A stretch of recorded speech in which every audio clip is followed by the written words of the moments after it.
Doa seorang sengsara. Pada waktu ia lemah, lesu, dan mencurahkan pengaduannya ke hadapan Tuhan. Tuhan, dengarkanlah doaku, dan biarlah teriakku minta tolong sampai kepadamu. Janganlah sembunyikan wajahmu terhadap aku pada hari aku tersesat. Sedangkanlah telingamu kepadaku pada hari aku berseru. Segeralah menjawab aku. Sebab hari-hariku habis seperti asap. Tulang-tulangku membara seperti perapian. Hatiku terpukul dan layu seperti rumput, sehingga aku lupa makan rotiku. Oleh sebab keluhanku yang nyaring, aku tinggal tulang belulang. Aku sudah menyerupai burung undan di padang gurun. Sudah menjadi seperti burung pogok pada reruntuhan. Aku tak bisa tidur dan sudah menjadi seperti burung terpencil di atas sotoh. Sepanjang hari aku dicela oleh musuh-musuhku. Orang-orang yang mempermainkan aku menyumpah dengan menyebut namaku. Sebab aku makan abu seperti roti dan menyampur minumanku dengan tangisan. Oleh karena marahmu dan gerammu, sebab engkau telah mengangkat aku dan melemparkan aku. Hari-hariku seperti bayang-bayang memanjang, dan aku sendiri layu seperti rumput.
Ketika Yesus dan murid-muridnya telah dekat Yerusalem dan tiba di Betfage yang terletak di Bukit Yaitun, Yesus menyuruh 2 orang murid-muridnya dengan pesan, "Pergilah ke kampung yang ada di depanmu itu, dan di situ kamu akan segera menemukan seekor keledai betina tertambat, dan anaknya ada di dekatnya.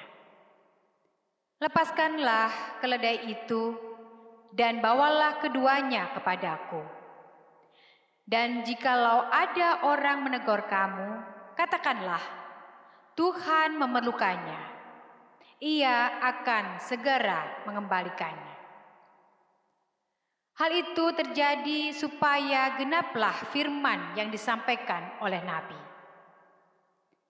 "Katakanlah kepada Putri Sion, lihat, Rajamu datang kepadamu. Ia lemah lembut dan mengendarai seekor keledai. Seekor keledai beban yang mudah."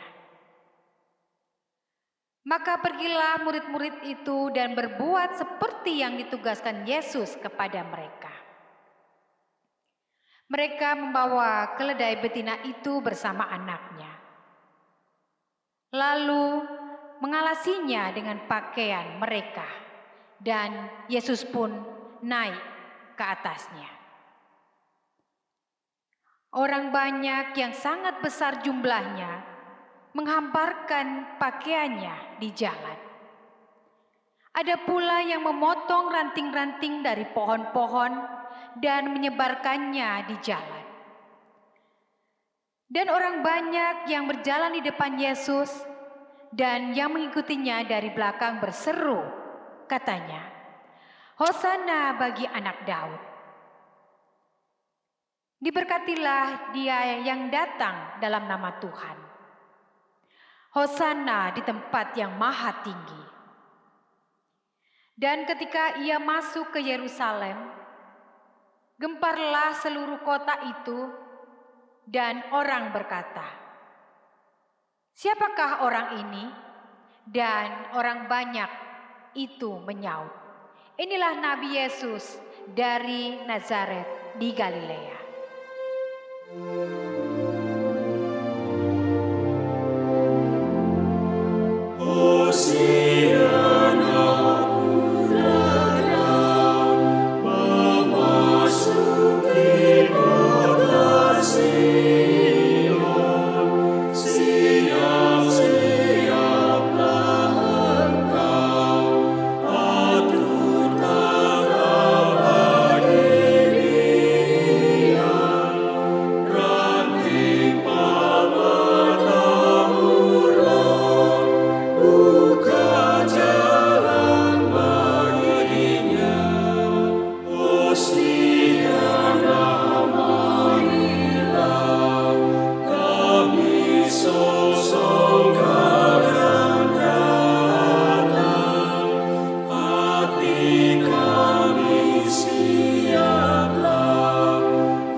Setelah Yesus selesai dengan segala pengajarannya itu, berkatalah ia kepada murid-muridnya, "Kamu tahu bahwa 2 hari lagi akan dirayakan Paskah, maka Anak Manusia akan diserahkan untuk disalibkan." Pada waktu itu berkumpullah imam-imam kepala dan tua-tua bangsa Yahudi di istana imam besar yang bernama Kayafas. Dan mereka merundingkan suatu rencana untuk menangkap Yesus dengan tipu muslihat dan untuk membunuh dia. Tetapi mereka berkata, "Jangan pada waktu perayaan, supaya jangan timbul keributan di antara rakyat."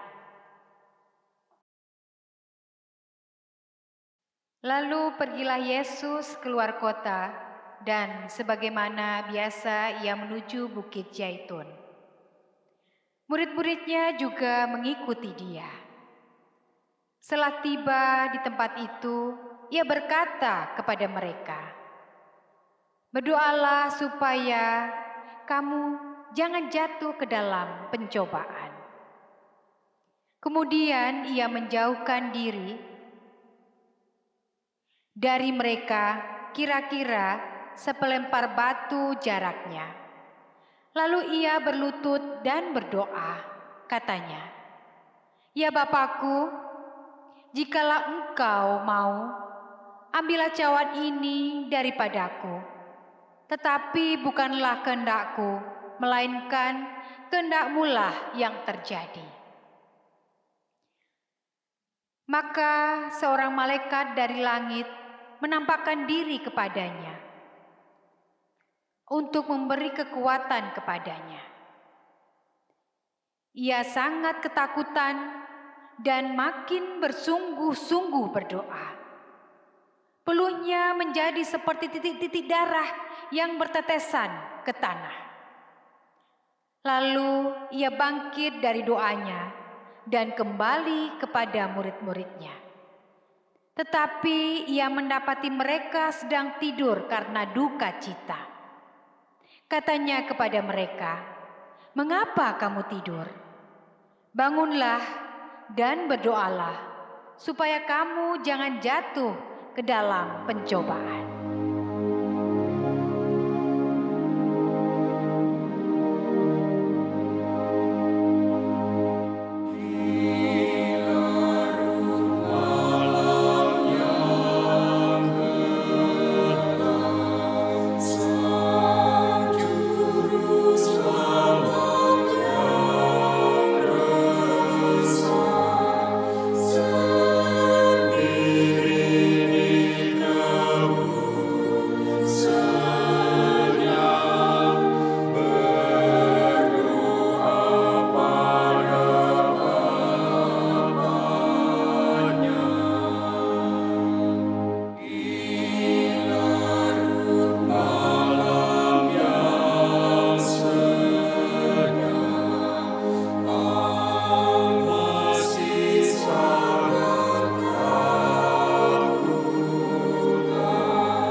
Setelah Yesus mengatakan semuanya itu, keluarlah ia dari situ bersama-sama dengan murid-muridnya, dan mereka pergi ke seberang sungai Kidron.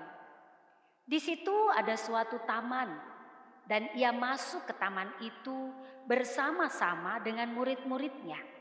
Yudas yang mengkhianati Yesus tahu juga tempat itu, karena Yesus sering berkumpul di situ dengan murid-muridnya. Maka datanglah Yudas juga ke situ dengan sepasukan prajurit dan penjaga-penjaga bait Allah yang disuruh oleh imam-imam kepala dan orang-orang Farisi, lengkap dengan lentera, suluh dan senjata.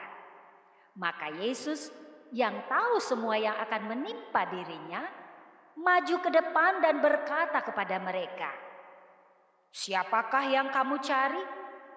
Jawab mereka, "Yesus dari Nazaret." Katanya kepada mereka, "Akulah dia." Yudas yang mengkhianati dia berdiri juga di situ bersama-sama mereka. Ketika ia berkata kepada mereka, "Akulah dia," mundurlah mereka dan jatuh ke tanah. Maka ia bertanya pula, "Siapakah yang kamu cari?" Kata mereka, "Yesus dari Nazaret." Jawab Yesus, "Telah kukatakan kepadamu, akulah dia. Jika aku yang kamu cari, biarkanlah mereka ini pergi."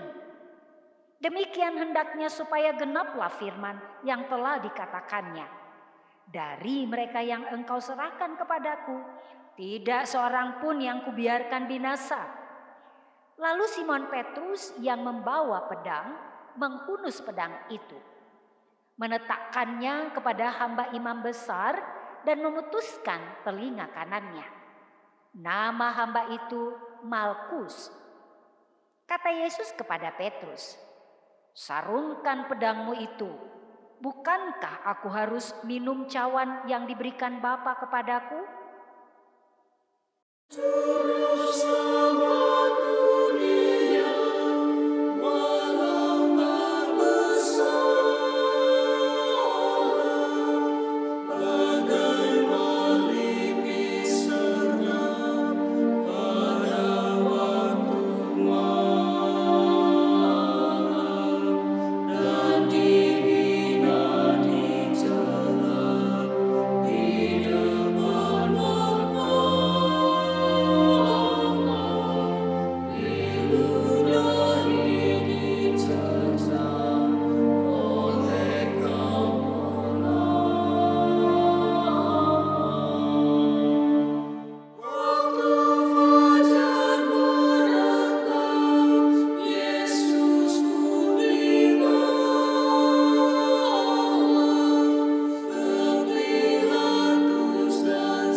Kemudian serdadu-serdadu membawa Yesus ke dalam istana, yaitu gedung pengadilan, dan memanggil seluruh pasukan berkumpul. Mereka mengenakan jubah ungu kepadanya, menganyam sebuah mahkota duri dan menaruhnya di atas kepalanya. Kemudian mereka mulai memberi hormat kepadanya, katanya, "Salam hai Raja orang Yahudi." Mereka memukul kepalanya dengan bulu dan meludahinya dan berlutut menyembahnya. Sesudah mengolok-olokkan dia, mereka menanggalkan jubah ungu itu daripadanya dan mengenakan pula pakaiannya kepadanya.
Ketika mereka sampai di tempat yang bernama Tengkorak, mereka menyalibkan Yesus di situ dan juga kedua orang penjahat itu.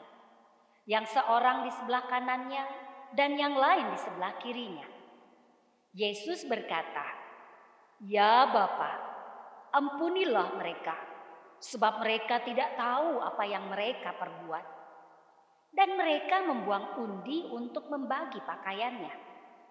Orang banyak berdiri di situ dan melihat semuanya. Pemimpin-pemimpin mengejek dia, katanya, "Orang lain ia selamatkan. Biarlah sekarang ia menyelamatkan dirinya sendiri jika ia adalah Mesias, orang yang dipilih Allah." Juga prajurit-prajurit mengolok-olokkan dia. Mereka mengunjukkan anggur asam kepadanya dan berkata, "Jika engkau adalah raja orang Yahudi, selamatkanlah dirimu." Ada juga tulisan di atas kepalanya, "Inilah raja orang Yahudi." Seorang dari penjahat yang digantung itu menghujat dia, katanya, "Bukankah engkau adalah Kristus? Selamatkanlah dirimu dan kami." Tetapi yang seorang menegur dia, katanya, "Tidakkah engkau takut juga tidak kepada Allah, sedang engkau menerima hukuman yang sama? Kita memang selayaknya dihukum, sebab kita menerima balasan yang setimpal dengan perbuatan kita. Tetapi orang ini tidak berbuat sesuatu yang salah." Lalu ia berkata, "Yesus, ingatlah akan aku apabila engkau datang sebagai raja." Kata Yesus kepadanya, "Aku berkata kepadamu, sesungguhnya hari ini juga engkau akan ada bersama-sama dengan aku di dalam Firdaus." Ketika itu hari sudah kira-kira jam 12. Lalu kegelapan meliputi seluruh daerah itu sampai jam 3. Sebab matahari tidak bersinar dan tabir bait suci terbelah dua. Lalu Yesus berseru dengan suara nyaring, "Ya Bapa, ke dalam tanganmu kuserahkan nyawaku." Dan sesudah berkata demikian, ia menyerahkan nyawanya.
kepala pasukan melihat apa yang terjadi, ia memuliakan Allah, katanya. Sungguh, orang ini adalah orang benar. Dan sesudah seluruh orang banyak yang datang berkerumun di situ untuk tontonan itu, melihat apa yang terjadi itu, pulanglah mereka sambil memukul-mukul diri. Semua orang yang mengenal Yesus dari dekat, termasuk perempuan-perempuan yang mengikuti dia dari Galilea, berdiri jauh-jauh dan melihat semuanya itu.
Sebab yang sangat penting telah kusampaikan kepadamu, yaitu apa yang telah kuterima sendiri, ialah bahwa Kristus telah mati karena dosa-dosa kita sesuai dengan kitab suci, bahwa ia telah dikuburkan dan bahwa ia telah dibangkitkan pada hari yang ketiga sesuai dengan kitab suci.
Sabat, Maria Magdalena dan Maria ibu Yakobus, serta Salome membeli rempah-rempah untuk pergi ke kubur dan meminyaki Yesus. Dan pagi-pagi benar pada hari pertama minggu itu, setelah matahari terbit, pergilah mereka ke kubur. Mereka berkata seorang kepada yang lain, "Siapa yang akan menggulingkan batu itu bagi kita dari pintu kubur?" Tetapi ketika mereka melihat dari dekat, tampaklah batu yang memang sangat besar itu sudah terguling. Lalu mereka masuk ke dalam kubur dan mereka melihat seorang muda yang memakai jubah putih duduk di sebelah kanan. Mereka pun sangat terkejut. Tetapi orang muda itu berkata kepada mereka, "Jangan takut. Kamu mencari Yesus orang Nazaret yang disalibkan itu? Ia telah bangkit. Ia tidak ada di sini. Lihat, inilah tempat mereka membaringkan dia. Tetapi sekarang pergilah, katakanlah kepada murid-muridnya dan kepada Petrus, ia mendahului kamu ke Galilea. Di sana kamu akan melihat dia, seperti yang sudah dikatakannya kepada kamu." Lalu mereka keluar dan lari meninggalkan kubur itu, sebab gentar dan dahsyat menimpa mereka. Mereka tidak mengatakan apa-apa kepada siapapun juga karena takut. Dengan singkat mereka sampai semua pesan itu kepada Petrus dan teman-temannya. Sesudah itu Yesus sendiri dengan perantaraan murid-muridnya memberitakan dari timur ke barat berita yang kudus dan tak terbinasakan tentang keselamatan yang kekal.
Dan sementara mereka bercakap-cakap tentang hal itu, Yesus tiba-tiba berdiri di tengah-tengah mereka dan berkata kepada mereka, "Damai sejahtera bagi kamu."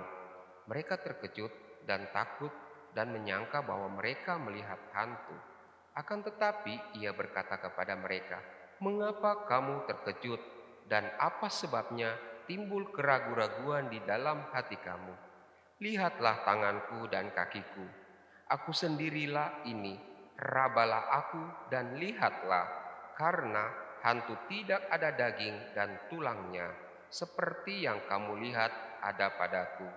Sambil berkata demikian, ia memperlihatkan tangan dan kakinya kepada mereka.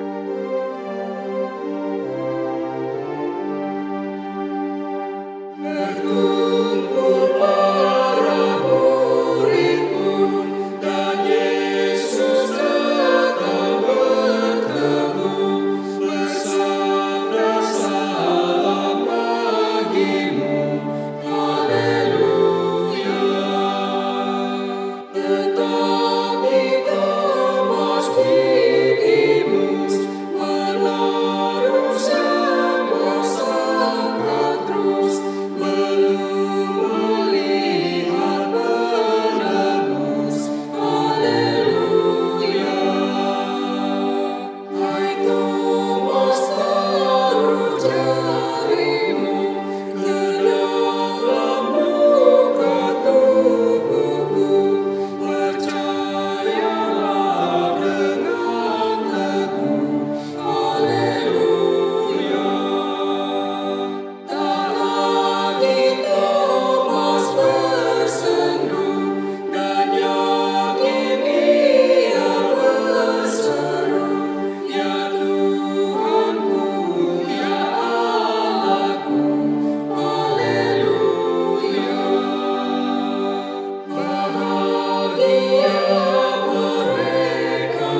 Dan ketika mereka belum percaya karena kegirangannya dan masih heran, berkatalah ia kepada mereka, "Adakah padamu makanan di sini?" Lalu mereka memberikan kepadanya sepotong ikan goreng. Ia mengambilnya dan memakannya di depan mata mereka. Ia berkata kepada mereka, "Inilah perkataanku yang telah kukatakan kepadamu ketika aku masih bersama-sama dengan kamu, yakni bahwa harus digenapi semua yang ada tertulis tentang aku dalam kitab Taurat Musa dan kitab nabi-nabi dan kitab Mazmur." Lalu ia membuka pikiran mereka sehingga mereka mengerti kitab suci. Katanya kepada mereka, "Ada tertulis demikian, Mesias harus menderita dan bangkit dari antara orang mati pada hari yang ketiga. Dan lagi dalam namanya berita tentang pertobatan dan pengampunan dosa harus disampaikan kepada segala bangsa mulai dari Yerusalem. Kamu adalah saksi dari semuanya ini, dan aku akan mengirim kepadamu apa yang dijanjikan Bapakku. Tetapi kamu harus tinggal di dalam kota ini sampai kamu diperlengkapi dengan kekuasaan dari